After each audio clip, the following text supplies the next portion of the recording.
ফিলিস্তিনে ইসরায়েলি বর্বর হামলার প্রতিবাদে মানববন্ধন ও বিক্ষোভ করছেন শিক্ষার্থীরা। এই মুহূর্তে রাজু ভাস্কর্যে আছেন সহকর্মী রাশেদ রায়হান এবং নীলক্ষেত মোড়ে আছেন ইসমাইল সিরাজি। সরাসরি প্রথমে যাব রাশেদের কাছে। সরাসরি যুক্ত হয়েছি রাজু ভাস্কর্যের পাদদেশ থেকে এবং এখানে নটরডেমের শিক্ষার্থীরা ফিলিস্তিনের গাজাবাসীর প্রতি যে ইসরায়েলি বর্বর হামলা সেই গণহত্যার প্রতিবাদে তারা এখানে এসে রাজু ভাস্কর্যে জড়ো হয়েছে। এবং আপনি জানেন যে সারা বিশ্বজুড়ে কিন্তু আসলে ফিলিস্তিনিদের উপরে যে আসলে বর্বর হামলা হচ্ছে সেই হামলার প্রতিবাদে কিন্তু নানান কর্মসূচি নেওয়া হচ্ছে। বৈশ্বিক কর্মসূচির প্রতি সংহতি জানিয়ে কিন্তু ঢাকা শহরেও নানান কর্মসূচি নেওয়া হয়েছে। তার সাথে সংহতি জানিয়ে কিন্তু রাজধানীর বিভিন্ন জায়গায় কিন্তু উদ্যোগ নেওয়া হয়েছে। এবং এখানে কিন্তু দেখতে পাচ্ছেন যে নটরডেমের শিক্ষার্থীরা তারা কিন্তু আসলে জড়ো হয়েছেন এবং তারা কিন্তু আসলে স্লোগানে মুখরিত করে ফেলেছেন এই জায়গা।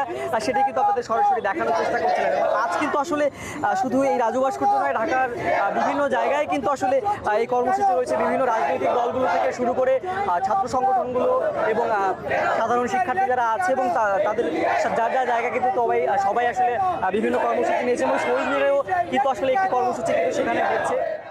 আমরা এই মুহূর্তে রয়েছি রাজধানীর নীলক্ষেত মোড়ে। আমরা যেটি জানানোর চেষ্টা করছি যে ফিলিস্তিনের গাজায় ইসরায়েলের যে বর্বরোচিত হামলা, সেই হামলার প্রতিবাদে কিন্তু সারা দেশে বিক্ষোভ কর্মসূচি ডাক দিয়েছে বিভিন্ন রাজনৈতিক, সামাজিক এবং ছাত্র সংগঠন। সেই ধারাবাহিকতায় কিন্তু আজকে দেশের বিভিন্ন প্রান্তে বিভিন্ন শিক্ষা প্রতিষ্ঠানে তারা কিন্তু বিক্ষোভ মিছিল করছেন। এই ফিলিস্তিনির পক্ষে তারা কিন্তু সমর্থন জানিয়ে তারা বিক্ষোভ মিছিল করছেন। এছাড়াও যদি আমি আরেকটি বিষয় বলি, জাতীয় নাগরিক পার্টির উত্তরাঞ্চলের মুখ্য সংগঠক সার্জিস আলম কিন্তু তিনি এই ফিলিস্তিনির পক্ষে তিনি হরতাল ঘোষণা দিয়েছেন।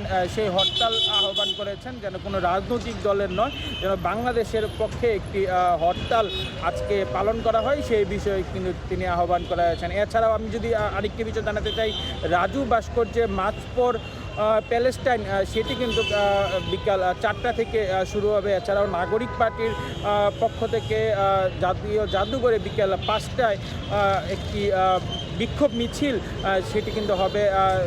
জামাতে ইসলামের পক্ষ থেকে রাজধানীর বিভিন্ন প্রান্তে কিন্তু আজকে এই ফিলিস্তিনিবাসীর জন্য বিভিন্ন বিক্ষোভ মিছিল সেটি কিন্তু হবে। এই মুহূর্তে আমরা রয়েছি রাজধানীর নীলক্ষেত মোড়ে। তবে নীলক্ষেত মোড়ে যান চলাচল কিছুটা স্বাভাবিক থাকলেও আমরা জেনেছি ঢাকা কলেজ, ইডেন এবং সিটি কলেজ সহ আশেপাশের যে এলাকার শিক্ষা প্রতিষ্ঠানগুলো রয়েছে সেই শিক্ষা প্রতিষ্ঠানের শিক্ষার্থীরা কিন্তু আজকে ক্লাস বর্জন করেছে, পরীক্ষা বর্জন করেছে। তারা কিন্তু বিভিন্ন প্রান্তে ক্যাম্পাসের বাহিরে তারা মিছিল করছে। আমরা পরবর্তীতে আবারও দেখানোর চেষ্টা করব যে সেই বিক্ষোভ মিছিলের সর্বশেষ চিত্র।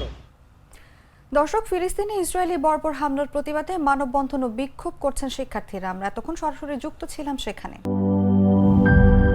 মাঠের অলরাউন্ডার আমি, আর ঘরের allrounder Tylox. Tylox toilet cleaner, clean মানেই টাইলক্স।